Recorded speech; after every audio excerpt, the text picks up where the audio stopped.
नमस्कार दोस्तों। कल यूपीएससी प्रीलिम्स एग्ज़ाम है और मैं अपनी तरफ से आपको इस एग्ज़ाम के लिए शुभकामनाएं देना चाहता हूं। लेकिन ये शुभकामनाएं मेरे ख्याल से ऐसी होनी चाहिए जो सही मायने में आपके काम आ सके। जो बातें मैं आपको बताने जा रहा हूं वो ऐसी बातें हैं जिन्हें अगर आप ध्यान में रखते हैं तो आपका एग्ज़ाम बहुत आसानी से होगा, आप बेहतर स्कोर कर पाएंगे, अच्छा महसूस करेंगे एग्ज़ाम के दौरान। तो जो बातें मैं आपको बता रहा हूँ उन्हें आप 3 कैटेगरीज़ में रख सकते हैं। सबसे पहले कुछ ज़रूरी बातें हैं, कुछ सावधानियां हैं जिन्हें आपको ध्यान में रखना है, उसी के हिसाब से चलना है ताकि आपका नुकसान ना हो, आप अच्छे से एग्ज़ाम दे सकें। कभी कभी ऐसा लगता है कि अरे छोटी सी बात है, लेकिन उस छोटी सी बात का असर बहुत बड़ा हो जाता है। तो कुछ सावधानियों की बात करेंगे। दूसरी बात जो है, जब आपके पास पेपर फर्स्ट होगा, जीएस पेपर फर्स्ट, उस समय आप क्या करेंगे, यानी कि क्वेश्चन को हल करते समय किन बातों का ध्यान रखेंगे। कुछ बातें मैंने पहले से बताई हैं, कुछ आपको नई बातें पता चलेंगी ताकि आप बेहतर स्कोर कर सकें। और ठीक इसी तरह से जब आपके पास सीसेट का पेपर होगा उस समय आप किन बातों का ध्यान रखेंगे। ठीक है, तो चलिए बात की शुरुआत करते हैं और सबसे पहले कुछ सावधानियों की बात कर लेते हैं। मैं यहाँ कुछ लिखूँगा नहीं, आप सुन लीजिए और उसी पे काम कर लीजिए। ठीक है, सबसे इम्पॉर्टेंट बात यह है, आपको पता भी होगा, बहुत सारी बातें पता हैं। आपके पास आपकी आईडी अगर नहीं है तो खोज कर रख लीजिए पर्स में, या फिर बैग लेके जाने वाले हैं उसमें पानी की बोतल रख लीजिए। एक चीज़ ध्यान रखिएगा, आपका सेंटर जहाँ भी है ऐसा प्लान करिए कि आप कम से कम 1 घंटा पहले वहाँ पहुँच जाए। आप ज़्यादा यहाँ पे ये मत सोचिए कि अरे पास में ही है या फिर ये सुविधा है, गाड़ी आ जाएगी, इस हिसाब से जाएंगे तो पहुँच जाएंगे। कभी कभी ऐसा हो जाता है, ट्रैफिक की वजह से या किसी और वजह से हम लेट हो सकते हैं। तो आप ऐसा प्लान करिए कि आप समय से 1 घंटा पहले सेंटर पे पहुंच जाएं। ये बहुत बड़ी बात है, क्योंकि अगर आप लेट पहुंचते हैं तो हड़बड़ाहट में या फिर एंट्री में दिक्कत हो, वो उसको लेकर के आपकी परीक्षा पे प्रभाव पड़ सकता है। ये छोटी सी बात नहीं है। एक और चीज़ है, आप भले ही ऐसे व्यक्ति हैं जिनके ऊपर इस बात का असर ज़्यादा नहीं पड़ता है कि हम कभी भी खा लेंगे, कोई दिक्कत नहीं है, 2 घंटे की बात है, पेपर दे लेंगे उसके बाद कुछ खा लेंगे, ऐसा ना करिए। खाली पेट एग्ज़ाम देने मत जाइएगा, कुछ हल्का फुल्का नाश्ता कर लीजिएगा। ये छोटी सी बात लग सकती है आपको, लेकिन है बहुत ज़रूरी। ठीक है, हो सकता है कि आपको बहुत सवेरे उठ के निकलना पड़े, कोई बात नहीं, आप ऐसे प्लान करिए कि बीच में आप थोड़ा सा कुछ खा लें, इसका ध्यान रखिएगा। बाकी कुछ और बातें हैं, ये तो मैं आगे भी बता सकता था एक बात, लेकिन अभी यहाँ बता देते हैं ताकि अगले पॉइंट पे जब हम पेपर 1 की बात करेंगे तो सीधे क्वेश्चन कैसे हल करना उस पर बात करें। और बात यह है कि आप अपना रोल नंबर बहुत ध्यान से भरिएगा, और साथ ही साथ जो आपको सेट मिलेगा ABCD उसको भी ध्यान से भरिएगा, नहीं तो दिक्कत हो जाएगी। एक चीज़ और है, अभी आप कुछ पढ़ रहे होंगे, अगर मन कर रहा है तो पढ़ लीजिए, नहीं मन कर रहा है तो ज़बरदस्ती मत पढ़िए। बहुत सारे लोग ऐसे होते हैं, आप जाएंगे, कल ही आप देख लीजिएगा, आप पहुंचेंगे सेंटर पे, देखेंगे कुछ लोग किताबें नोट्स लेके पढ़ रहे हैं। हो सकता है उन्हें अच्छा लग रहा है, कंफर्टेबल है इसलिए पढ़ रहे हैं, लेकिन जहाँ तक मेरा अनुभव है, या तो डर की वजह से पढ़ रहे हैं, प्रेशर की वजह से पढ़ रहे हैं, या फिर हो सकता है थोड़ी बहुत मात्रा में दिखावा भी कर रहे हैं कि हम बहुत ज़्यादा इंटेलिजेंट हैं, या फिर जो भी है। आप अभी अपने अंदर झांक के देखिए, अगर इस समय पढ़ने का मन नहीं कर रहा है तो बिल्कुल मत पढ़िए, किताब की तरफ देखिए भी मत। क्यों? क्योंकि ज़रूरी नहीं है कि अभी आप पढ़ लेंगे वो कल आ ही जाएगा, लेकिन इतना ज़रूर है कि अभी अगर आप मेंटली थक जाएंगे पढ़ते पढ़ते तो कल आपकी मेमोरी पे, कल आपके मानसिक सेहत पर उसका असर हो सकता है। तो अभी आराम करिए, रिलैक्स रहिए, थोड़ा सा कपड़े उपड़े धुलने हैं धुल लीजिए, कुछ और छोटे मोटे काम है कर लीजिए। पढ़ने का खूब मन कर रहा है या फिर अचानक से ध्यान आ गया कि एक टॉपिक है उसको देख लेना चाहिए, देख लीजिए, बहुत अच्छी बात है। ठीक है ना। बाकी सीसेट के लिए आप अपनी नोट्स रख सकते हैं, कल जब बीच में गैप मिलेगा तो थोड़ा सा आप देख लीजिएगा, ताकि एक बार रिवाइज हो जाए कि कौन से टॉपिक्स का क्या क्या फार्मूले हैं, सब वो थोड़ी छोटी छोटी चीज़ें हैं, उनको देख लीजिएगा। एक छोटी सी चीज़ और यहाँ पे मैं आपसे कह दूँ, ख़ास तौर से जो लोग नए होते हैं, पहली बार एग्ज़ाम देने जाते हैं, वो बहुत सज धज के जाते हैं। जूता पहन लेंगे टाइट, कपड़े ऐसे पहन लेंगे जो कि लग रहा है कि शादी में जा रहे हैं, मतलब खूब बढ़िया टाइट बेल्ट उल्ट लगा के। इस सब करने की ज़रूरत नहीं है, आप कहीं किसी फंक्शन में नहीं जा रहे हैं। आप ऐसे कपड़े पहन के जाइए जो कंफर्टेबल हैं। आप स्लीपर पहन सकते हैं, जूते पहनने की ज़रूरत नहीं है। गर्मी में आप मौसम का ध्यान रखते हुए कपड़ा पहन के जाइए कि किस तरह के कपड़े पहन के आप बैठेंगे एग्ज़ाम देने तो कंफर्टेबल रहेंगे, कपड़े की वजह से कोई दिक्कत ना हो, कोई भी आपको वहाँ पे ध्यान नहीं देने वाला है। ठीक है ना। ये कुछ सावधानियाँ हैं, कुछ निर्देश हैं जिनको आप ध्यान में रखेंगे, इससे आपका एग्ज़ाम काफ़ी आसान हो जाएगा। अब हम बात करते हैं स्कोर बढ़ाने वाली बातें कर लेते हैं कि आपके नंबर्स कैसे ज़्यादा आ सकते हैं। जनरल स्टडीज़ पेपर 1, इसी के आधार पे कट ऑफ तय होता है। तो आप जब, मैंने कई सारी बातें बताई हैं, रिवाइज़ करा दे रहा हूँ, ये मेरी ज़िम्मेदारी है। जब आप क्वेश्चन पेपर देखेंगे और हल करने जाएंगे तो कुछ बातें ऐसी हैं जो खूब अच्छे से ध्यान रखेंगे। जैसे कि जो एक्सट्रीम वर्ड होते हैं, मैंने कहा है, पहले भी कहा है कि उनको ध्यान रखिए। सिर्फ ध्यान रखने से काम नहीं चलेगा। ये लाइन आपने पढ़ी और यहाँ पर कोई एक्सट्रीम वर्ड लिखा है कि सभी चीज़ें ऐसी होती हैं, उसको आप बाकायदा गोला करेंगे। क्यों?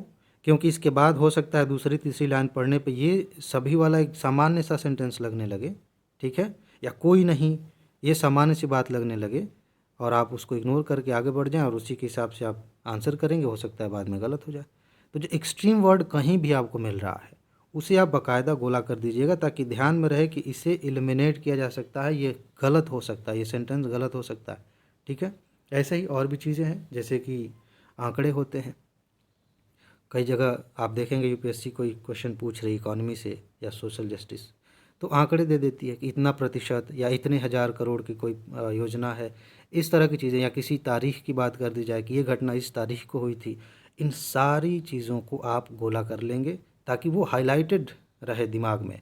जब आप आंसर देने जाएं तो उसका ऐसा नहीं होना चाहिए कि इसकी वजह से, सिर्फ इस छोटी सी बात की वजह से हमसे गलती हो गई। समझ रहे हैं ना? इस तरह के आंकड़े, ये सारी बातें आप गोला कर देंगे ताकि आप ध्यान रखें कि इसके आधार पे हमें आंसर खोजना है। और हो सकता है कि 99% संभावना रहती है कि ऐसे जो अतिवादी शब्द होते हैं वो सेंटेंस गलत होते हैं। इस बात का आप ध्यान रखें। बाकी अगर आप देख रहे हैं कि कोई क्वेश्चन ऐसा आ गया है जिसके बारे में आपने पढ़ा नहीं है, इन्वायरमेंट में कभी कभी ऐसे क्वेश्चंस आ जाते हैं, साइंस में कभी कभी ऐसे क्वेश्चंस आ जाते हैं, और उसमें पूछा गया है कि इस चीज़ का क्या प्रभाव होगा, या फिर मान लीजिए जैसे कि चैट जीपीटी के बारे में पूछ लिया गया कि इसकी मदद से आप क्या क्या कर सकते हैं, ऐसा क्वेश्चन आ सकता है, ठीक है। हर साल एक दो क्वेश्चंस आते हैं। तो ऐसे में अगर आपको कुछ नहीं आ रहा है और सामान्य सी बातें लिखी गई हैं कि ये भी हो सकता है, ये भी हो सकता है, ये भी हो सकता है, एकदम एक्सट्रीम उसमें भी देखिएगा, कहीं ऐसा तो नहीं है कि लिखा है कि केवल यही किया जा सकता है, तब तो वो गलत हो जाएगा, ठीक है ना। लेकिन सामान्य प्रभाव, उसका असर, ऐसा कुछ पूछा जा रहा है तो आप मान के चल सकते हैं कि सारे सेंटेंस सही हैं, उनको आप सही कर सकते हैं। कहने का मतलब ये है कि ऐसे प्रश्नों को छोड़िएगा मत, ठीक है, जो किसी प्रभाव के बारे में है या किसी टेक्नोलॉजी के उपयोग के बारे में है, इनको आप ध्यान रखिएगा। साथ ही साथ इस चीज़ को ध्यान में रखें कि कई बार हम पहले से कोई धारणा बना के रखते हैं कि ये टॉपिक कोई देखा एकदम नया नया है, लग रहा है कि हमने कुछ इसके बारे में पढ़ा ही नहीं है, तो छोड़ने का मन करता है। या छोड़ने का नहीं तो कम से कम फॉर्मेलिटी हम निभाते हैं कि ये बस ऊपर से थोड़ा पढ़ लिया कि अरे इस बारे में पूछा गया तो मैंने कभी पढ़ा ही नहीं।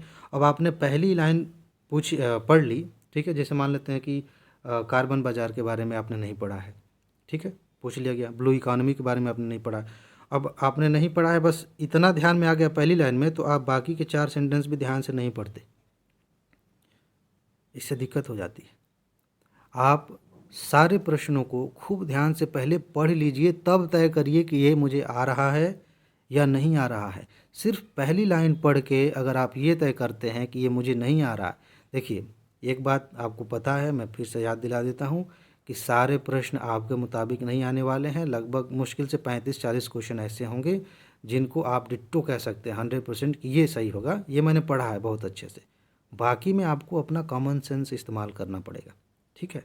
तो ऐसे क्वेश्चंस में क्या होता है कि आपने, हो सकता है कि बस पहले ही मान लिया कि अरे मैंने पढ़ा ही नहीं है, इसका मतलब मुझे आएगा ही नहीं, तब तो फिर गड़बड़ हो जाएगी। हो सकता है आप ये सेंटेंस पढ़ते, उसमें कोई ऐसी बात लिखी होती जिसे पता चलता है कि ये तो बिल्कुल गलत हो जाएगा, ये तो एकदम एक्सट्रीम वर्ड है, भले मैंने नहीं पढ़ा है लेकिन ये लाइन तो बिल्कुल नहीं सही हो सकती, और उसी के आधार पे आपने एलिमिनेट किया, तुरंत आपको आंसर मिल गया।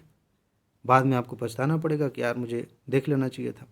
तो इसलिए कह रहा हूँ कि क्वेश्चंस को खूब ध्यान से पढ़िए। एक बार में नहीं समझ में आ रहा है फिर से पढ़ लीजिए, उसके बाद तय करिएगा कि ये क्वेश्चन करने लायक है, रिस्क लेने लायक है या छोड़ने लायक है। पहले समझ तो लीजिए, जान तो लीजिए कि ये क्वेश्चन क्या है, ठीक है ना। तो ये चीज़ आप ध्यान में रखेंगे। साथ ही साथ एक बात और है कि आप कई राउंड में क्वेश्चंस हल करेंगे, कम से कम 2 राउंड। पहले राउंड में आप उन प्रश्नों को हल करते चले जाइए जो आपको बहुत अच्छे से आ रहे हैं, आप मान के चल रहे हैं कि 100% मेरा सही है, इसका आंसर जो मैं दे रहा हूँ वो सही है, ठीक है। और उसी दौरान, पहले राउंड के दौरान ही आप देखते जाएंगे, क्योंकि क्वेश्चंस तो सारे पढ़ने हैं, जो मैं कर रहा हूँ वो भी, जो नहीं कर रहा हूँ वो भी। तो उसी दौरान आप देखेंगे कि कभी कभी 50-50 का मामला बन जाएगा, 2 विकल्पों में कन्फ्यूजन हो जाएगा, कभी कभी एक आपने एलिमिनेट कर दिया, 3 में कन्फ्यूजन है। तो उसके आगे, यानी कि पहले ही राउंड में उसके आगे आप कोई साइन लगा दीजिए, कोई मार्क कर दीजिए, ताकि दोबारा जब आप देखने आए तो आपको पता चल जाए कि किस क्वेश्चन में आप 50-50 में फंसे हुए थे, किस में आपने 3 विकल्पों को देखा था कि यहाँ से क्वेश्चन हो सकता है, ठीक है। तो दूसरे राउंड में उसको करिए, ये सबसे बढ़िया तरीका होता है। अगर आप ये सोच के चल रहे हैं कि चलो एक ही राउंड में सब निपटा देते हैं, तो दिक्कत हो जाएगी। यहाँ एक चीज़ ध्यान रखिएगा, कई बार ऐसे प्रश्न आते हैं, आपने जो टॉपिक पढ़ा है ठीक उसी टॉपिक से क्वेश्चन पूछ लिया गया, आपका फेवरेट टॉपिक है, लेकिन जब आप विकल्प पढ़ रहे हैं तो विकल्पों में कन्फ्यूजन हो गई। अब आप इसको अपने 100% वाले में मत रखिए। कन्फ्यूज़न है तो यहाँ पे कोई मार्क लगाइए और आगे बढ़ जाइए। ये नहीं कि जो बिल्कुल नया है उसी के आगे मार्क लगाना है और बाद में दूसरे राउंड में आगे देखना है, ऐसा नहीं। आप पहले राउंड में उन क्वेश्चंस को भी छोड़ दीजिए जो भले ही आपने बहुत अच्छे से पढ़ा है, लेकिन अभी कन्फ्यूज़न है ना, बाद में आके देखेंगे, हो सकता है तब तक चीज़ें याद आ जाएँ, आप अच्छे से कर पाएंगे। नहीं तो क्या होता है, पहले राउंड में ही बहुत अच्छे अच्छे जो प्रश्न होते हैं, जो आसान होते हैं, थोड़े से अटेंशन की ज़रूरत थी, थोड़ी सी सावधानी की ज़रूरत थी, लेकिन हम हड़बड़ी में, जल्दबाजी में और अपने ईगो के की वजह से कि ये तो मैंने पढ़ा है, ये कैसे छोड़ के जाऊँ, इसकी वजह से हम उसे गलत कर देते हैं। ये गलती मत करिएगा, ठीक है। इसके अलावा कई बार ऐसा होता है, और सबके साथ लगभग होता है, कि लगातार ऐसे प्रश्न हमें मिलने लगते हैं जिनके बारे में हवा नहीं लग रही है। आपका हो सकता है आपका साइंस नहीं तैयार हो, अभी इन्वायरमेंट नहीं तैयार हो, अलग अलग विषय हो सकते हैं, पॉलिटी किसी की नहीं तैयार, मतलब तैयार है। तो क्या होता है कि यूपीएससी कई बार ऐसे पूछती है कि लगातार 10 क्वेश्चंस, 15 क्वेश्चंस, 15 तो नहीं, लगातार 7, 8, 10 क्वेश्चंस एक ही विषय के हो जाते हैं, और वो विषय आपका तैयार नहीं है। आर्ट एंड कल्चर से लगातार 4 क्वेश्चंस आ गए और आपकी तैयारी उसकी नहीं है, तो हम परेशान हो जाते हैं। हमें लगता है कि पेपर बहुत ज़्यादा टफ आ गया। पेपर बहुत टफ नहीं आया, ध्यान से देखेंगे कि ये उस विषय से पूछ लिया गया जो अभी आपने ढंग से तैयार नहीं किया। इसका मतलब ये नहीं हुआ कि पूरा पेपर कठिन है। आप आराम से, इत्मीनान से इन सारे प्रश्नों को पढ़िए, जो तरीके अभी मैंने बताए आपको पता भी हैं, उस हिसाब से हल करते हुए, मार्क लगाते हुए आगे बढ़ जाइए। आपके फेवरेट सब्जेक्ट भी आगे हैं, वहाँ से भी क्वेश्चंस आने वाले हैं। घबराना नहीं है, उसको लेके परेशान नहीं होना है कि ये कठिन क्वेश्चंस आ गए, ठीक है। कई बार ऐसा होता है। मुझे अपना किस्सा याद आ रहा है, 2020 प्रीलिम्स मैंने दिया था, मेंस भी दिया था। तो हुआ ये कि लगातार 20 क्वेश्चंस मैंने पढ़े और 20 में से 4 क्वेश्चंस का जवाब मैंने दिया था। उस साल मैंने बहुत अच्छे मार्क्स से क्वालिफाई किया था प्री। तो 4 क्वेश्चंस ही मैंने अटेम्प्ट किए थे, आगे बढ़ गया था। बाद में आके फिर दोबारा से हल किया तो उसमें से बहुत सारे सवाल फिर दोबारा समझ में आने लगे, फिर उनको मैंने हल किया, और बाद में मैंने देखा कि उन 20 में से लगभग 15 क्वेश्चंस मैंने ठीक ठाक किए थे। समझ रहे हैं ना। तो ये है कि घबराना नहीं, अगर आपके प्रश्न ऐसे आ रहे हैं जिनको देख के ऐसा लग रहा है कि कठिन है, छोड़िए, आगे बढ़िए। छोड़ने का मतलब ये नहीं कि ध्यान से पढ़ना नहीं, ध्यान से पढ़ लीजिए। अगर 1-2 ऑप्शन एलिमिनेट हो रहे हैं तो एलिमिनेट कर दीजिए, आगे कोई मार्क लगा दीजिए, फिर आगे बढ़ जाइए, ठीक है। चलिए, इसके अलावा अब हमें क्या करना है। अब हमारे सामने जो है सीसैट का पेपर आएगा। कुछ जनरल बातें मैंने आपको बता दी हैं, एक वीडियो मैंने बनाई है ट्रिक्स वाली, मेरे ख्याल से आपके पास टाइम होगा तो देख लेना चाहिए, जिसमें मैंने बताया है कि कुछ ऐसे सवाल आते हैं जिनके बारे में अगर आपने कुछ भी नहीं पढ़ा है तो भी आप सही कर सकते हैं, ठीक है ना। उसे आप देख सकते हैं, हेल्प मिलेगी। अब हम बात करते हैं जनरल स्टडीज़ की, जनरल स्टडीज़ सेकंड पेपर, यानी कि सीसैट। सीसैट बहुत सारे दोस्तों के लिए सरदर्द बना हुआ है, ज़्यादा इसमें सोचने की ज़रूरत नहीं है। सबसे पहले आप एक चीज़ दिमाग में अभी से बना के चलिए कि आपको सीसैट के पेपर को कैसे हैंडल करना है।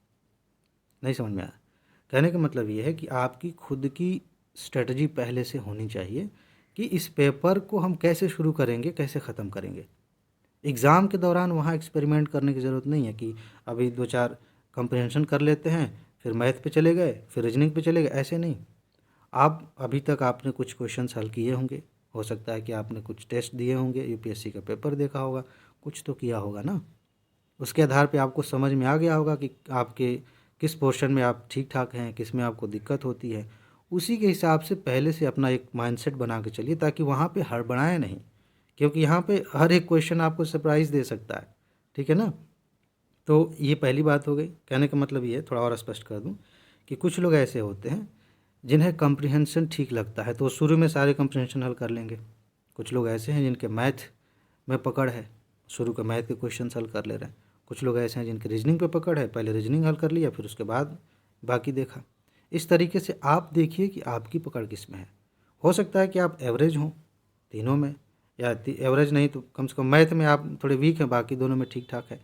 तो ऐसे में आप क्या करेंगे, समझ रहे हैं ना। तो इस चीज़ को लेकर के अपनी एक स्ट्रेटजी बना लीजिए कि मुझे ऐसे ऐसे करके प्रश्नों को हल करना है। किसने क्या कहा है, किसी टीचर ने क्या कहा है, मैंने कौन सा तरीका बताया है, ये उतना इम्पोर्टेंट नहीं है। आप अपने आप को अच्छे से जानते हैं। आप देखिए कि कैसे आप करेंगे तो समय अच्छे से मैनेज हो जाएगा। एक चीज़ और है, और ये बात बहुत ज़्यादा इम्पोर्टेंट है। 80 प्रश्न पूछे जा रहे हैं, आप पहले से तय करके जाइए कि मुझे मैक्सिमम इतना ही करना है। भाई आसान क्वेश्चंस आ रहे हैं तो हम बढ़ा देंगे, कोई दिक्कत नहीं है।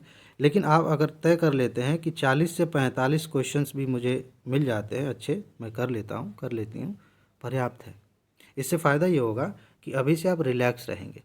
मैं ये नहीं कह रहा हूँ कि सिर्फ इतने ही करके आना, आप इससे ज़्यादा कर पा रहे हैं कर लीजिए। लेकिन अगर आपने तय कर लिया है कि मुझे 40-45 ही करने हैं, तो आप रिलैक्स रहेंगे, आराम से क्वेश्चंस पर ध्यान दे पाएंगे। नहीं तो 80 को लेके चलेंगे तो बहुत प्रेशर में आ जाएंगे कि सारे क्वेश्चंस करने, ये तो छूट गया, ये भी छूट गया, वो भी छूट गया, तो उस चक्कर में दिक्कत हो सकती है। आपको मुश्किल से 27 क्वेश्चंस ओवरऑल आप मान सकते हैं, 27 क्वेश्चन आपने सही कर लिए, ठीक है, इतना ही करना है। तो उस हिसाब से अगर आपने 45 किए हैं, 10 गलत भी हो जाते हैं, कोई ज़्यादा फ़र्क नहीं पड़ेगा। ठीक है ना। तो ये चीज़ आप ध्यान में रखेंगे।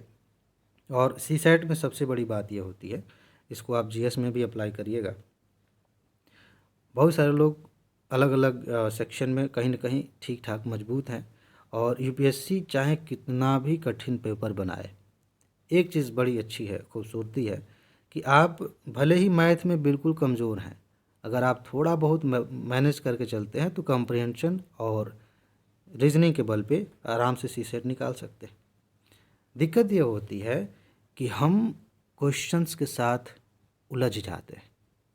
सी सेट में ये ज़्यादा होता है, जीएस में भी होता है। कई बार हम सोचते हैं कि यार याद आ रहा है, थोड़ा सा कहीं दिमाग में फंस रहा है, बस याद आ जाए अभी उसके बाद से कर लेंगे, उस चक्कर में हमारा समय ख़राब हो जाता है। लेकिन सी सेट में तो उससे ज़्यादा दिक्कत होती है, क्योंकि यहाँ पे हमें कभी कभी कैलकुलेशन करना पड़ता है, कभी दिमाग में कुछ तर्क लगाना पड़ता है रीजनिंग में कि ऐसे होगा ऐसे होगा। इस चक्कर में कई बार ऐसा होता है कि एक ही क्वेश्चन आपके 5-6 मिनट लेके चला जाता है। जैसे जैसे समय बीतता जाता है आप उसमें और ज़्यादा उलझते जाते हैं, और बैकग्राउंड में आपके दिमाग में ये भी चल रहा होता है कि अभी समय कम है, समय निकल रहा है, जल्दी करो जल्दी करो। इस चक्कर में आप प्रेशर में आते चले जाते हैं, दो तरफा नुकसान होता है। ऐसे में आप क्या करेंगे, सीधी सी बात यह है कि जितना जल्दी हो सके आप 80 प्रश्नों को एक बार देखेंगे। जितना जल्दी का मतलब है 2 घंटे में आपने 1 घंटे या 1 घंटे 20 मिनट में ये काम कर दिया, तो पता चलेगा कि आप ऑलरेडी 35 से ज़्यादा क्वेश्चंस आराम से कर चुके हैं। ठीक है। और जैसे ही आप ये करेंगे तो आप देखेंगे कि बहुत सारे क्वेश्चंस के सामने आपने गोला लगा दिया है, कुछ मार्क लिख दिया है कि हाँ इसको दोबारा देखना है। इससे ये होगा ना कि आप, पहली बात ये कि आप फंसने से बच जाएंगे। दिमाग में आपकी एकदम बिल्कुल क्लियर होना चाहिए कि थोड़ा भी कोई क्वेश्चन मुझे फंसाएगा तो उसके आगे जो भी हमने मान के चला है कि अच्छा इसमें संभावना है, जैसे मान लीजिए एग्जांपल कि क्वेश्चन है, इसमें संभावना है कि थोड़ा समय और देंगे तो इसका आंसर निकल सकता है, लेकिन अभी दिमाग उस पर अच्छे से काम नहीं कर रहा, इसके आगे ए लिख दीजिए, आगे बढ़ जाइए। इसको प्राथमिकता देनी है, लेकिन अभी नहीं, हो सकता है इससे आसान और क्वेश्चन हो, और यहीं फंस गए, और फंसने के बाद भी आंसर नहीं आया, मजबूरी में कुछ भी लगा कर निकलना पड़ रहा है कि चलो कुछ भी तो हो जाएगा, तो ये इसके गलत होने की भी संभावना है, और अगले क्वेश्चन में समझ में नहीं आने की भी दिक्कत है। हो सकता है ये जो प्रेशर यहाँ ट्रांसफ़र हो जाए, फिर यहाँ भी वही दिक्कत, ये प्रेशर यहाँ, तो इसकी वजह से आप परेशान हो सकते हैं, हड़बड़ा सकते हैं। तो क्या करिए, पहले राउंड में सीसेट में जो भी क्वेश्चन आपको फंसाने की कोशिश कर रहा है उसके आगे कोई ना कोई मार्क लगा दीजिए। मान लेते हैं बी, ए और बी। ए का मतलब ये हो गया कि इसमें थोड़ा सी दिमाग लगाएंगे, बाद में आ जाएगा, अभी तो फ़िलहाल नहीं आ रहा। बी मतलब इसमें थोड़ा और दिमाग लगाना है और समय की ज़रूरत है। इस तरीके से आपने मार्क लगाया और सारे क्वेश्चन से होकर गुजर गए। ठीक है। यहाँ पे एक चीज़ ध्यान रखिएगा, यहाँ मैं थोड़ा सा अलग बताने जा रहा हूँ जीएस पेपर 1 में। अभी मैंने कहा कि जीएस पेपर 1 में आप किसी भी क्वेश्चन को छोड़ने से पहले खूब ध्यान से पढ़ेंगे कि ये क्या है। सीसेट में ये गलती मत करिएगा। मैं पूरी जिम्मेदारी के साथ ये कह रहा हूँ, बहुत सोच समझ के कह रहा हूँ कि सीसेट में ये गलती आप नहीं करेंगे। मान लेते हैं, मैं एग्जांपल दे रहा हूँ, मान लेते हैं कि आपने एलसीएम एचसीएफ से क्वेश्चन नहीं पढ़ा है, लेकिन आपको थोड़ा सा आइडिया ये है कि इसके प्रश्न कैसे होते हैं, या फिर लाभ हानि के क्वेश्चंस आपने हल नहीं किए हैं कभी भी, लेकिन थोड़ा बहुत पता है कि अगर इस तरह का क्वेश्चन पूछ लेगा कि किसी ने इतनी किताबें खरीदी, इतने % के नुकसान पर बेचा, तो जो भी है क्रय मूल्य विक्रय मूल्य जो भी निकालना हो, तो समझ में आ गया आपको कि बाकायदा ये किससे संबंधित है, लाभ हानि से संबंधित है, प्रतिशत से संबंधित है। ठीक है, आपने पढ़ा नहीं है, बस आइडिया है कि इस तरह के क्वेश्चन इस चैप्टर में आते हैं, आपको नहीं तैयार है ना, तो यहाँ पे बहुत ध्यान से पढ़ने की कोई ज़रूरत नहीं है। इस क्वेश्चन को छोड़ दीजिए, बिल्कुल ज़्यादा पढ़े बिना। क्यों कह रहा हूँ ऐसा? इसलिए कह रहा हूँ क्योंकि पहले से आपको पता है कि खूब ध्यान से पढ़ लेंगे तब भी नहीं करना है, तो ध्यान से पढ़ना ही क्यों है इसको। आप उस क्वेश्चन को ध्यान से पढ़िए जिसको देखने में ही लग रहा है कि इस पे दिमाग लगाया जा सकता है। समझ रहे हैं? 1 मिनट रुकिए, आवाज़ आ रही बाहर से। देखिए, ये मैं बहुत विरोधाभासी बात कर रहा हूँ, बहुत सारे लोगों को मेरी बात पसंद नहीं आएगी, लेकिन हकीकत यह है कि इस वजह से भी बहुत सारे लोग फेल होते हैं। आपको पता है, कम से कम इतनी समझ है कि इस तरह के प्रश्न मुझसे हल नहीं होते हैं। मैंने ये चैप्टर कभी भी ध्यान से नहीं पढ़ा है। सीसेट का पेपर है, समय निकलता जा रहा है, हमें नॉर्मल 33% के आसपास लेके आना, उससे ऊपर लेके आना है नॉर्मली। ठीक है, तो हम यहाँ क्यों फंसे? हमारे पास और भी तो प्रश्न हैं। हम तो मान के चल रहे हैं कि हम लगभग 50% क्वेश्चन छोड़ देंगे, हमें नहीं करना है। 50% नहीं, हाँ चलिए मान लें 40 कर रहे हैं तो 40 छोड़ सकते हैं। तो ऐसे में 40 प्रश्नों में से 20 प्रश्न कम से कम ऐसे होंगे जिनको छोड़ना है, जिन्हें देखते ही आपको लग सकता है कि ये मेरा जोन नहीं है, ये मैंने कभी पढ़ा नहीं है, इसके बारे में मैं कुछ नहीं जानता हूँ। तो उस पर विश्लेषण करने की क्या ज़रूरत है? उसे बहुत अधिक ध्यान से गहराई से समझने की क्या ज़रूरत है? कुछ बातें ऐसी हो सकती हैं, थोड़ा मैं यहाँ पे क्लियर कर दूँ, नहीं तो फिर कुछ दोस्तों का नुकसान हो जाएगा, नहीं समझेंगे। कुछ ऐसे प्रश्न हो सकते हैं जिन उस चैप्टर से पूछे गए जिनको आपने ढंग से नहीं पढ़ा है, लेकिन देखने में ही लग रहा है कि ये बहुत आसान तरह का क्वेश्चन, जिसे परसेंटेज में बहुत सारे लोग वीक हैं, लेकिन कुछ क्वेश्चंस बड़े ही आसान टाइप के होते हैं। डाटा इंटरप्रिटेशन में कुछ क्वेश्चंस ऐसे होते हैं जिसमें थोड़ा सा कैलकुलेशन करके आपको परसेंटेज निकाल लेना है, तो ये आप अपने हिसाब से तय करेंगे। मैंने बस एक ऐसी चीज़ दिखाई है, एक ऐसा पॉइंट दिखाया जहाँ पे लोग फंस जाते हैं और दिक्कत में आ जाते हैं। क्योंकि मैंने अभी जीएस पेपर 1 में कहा है कि किसी भी क्वेश्चन को छोड़ने से पहले कम से कम ये जान लीजिए कि वो पूछ क्या रहा है। तो ये मेरी जिम्मेदारी है कि सीसेट में मैं वो चीज़ बताऊं जिससे मेरी ही बात आपको नुकसान न कर दे। सीसेट में आपको अगर पहले एक बार पढ़ लिया, पढ़ लीजिए, एक बार ऊपर ऊपर पढ़ लिया क्वेश्चन को और देख के लग रहा है कि यार मेरे बस की बात नहीं है, ये मैथ का क्वेश्चन है, कठिन क्वेश्चन है, छोड़ दीजिए, आगे बढ़िए, और भी क्वेश्चंस आपका इंतज़ार कर रहे हैं। ठीक है, तो इस तरीके से अगर आप करेंगे तो आपके 15-20 मिनट तो ऐसे ही बच जाएंगे। ठीक है, और आप उन बचे हुए समय का आप कहीं और इस्तेमाल कर सकते हैं। ठीक है जी, तो मेरे ख्याल से मैंने कुछ सामान्य सी बातें आपको बताई हैं जो आप ध्यान में रखेंगे। ज़्यादा समय नहीं बचा है तो ध्यान में रहेगा ही। ठीक है, तो अगर कुछ भूल रहा हो तो एक बार दोबारा से देख लीजिएगा वीडियो को, इसके हिसाब से अपनी तैयारी कर लीजिए, माइंडसेट बना लीजिए, कल जाइए एग्ज़ाम दीजिए, आराम से सफल होइए। ठीक है जी, तो मेरी शुभकामनाएं आपके साथ हैं। आप अच्छे से एग्ज़ाम दें, बढ़िया स्कोर करें, सफल हों। ठीक है जी, और एक जो ज़रूरी बात है जो मैं हमेशा कहता हूँ, अपना ख्याल रखिए, खुश रहिए, मस्त रहिए, मुस्कुराते रहिए, जल्दी से सफल होइए और ज़िंदगी को एंजॉय करिए। आगे मिलते हैं। नमस्कार।